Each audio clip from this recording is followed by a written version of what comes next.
Sveiki, šiandieną labai nuostabi sekmadienio diena ir bandysiu išrūkinti otą. Vakar pasimirinau, pašoviau į griliuką jau čia prieš keletą minučių. Jis nėra didelis. Štai toks naudoju deflektorių, tai karštį atspindėtų, kad nesudegtų man jisai.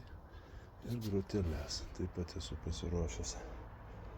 Štai yra vyšnių drožlės, kurias paskui pašausiu po kurio laiko.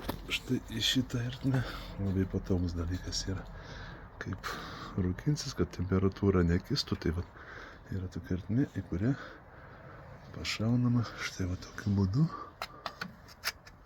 ir paskiau nustumiama štai su tokiu dalyku į vidų. Taigi, temperatūrą laikysiu apie 120 kažkur tai būtų toks.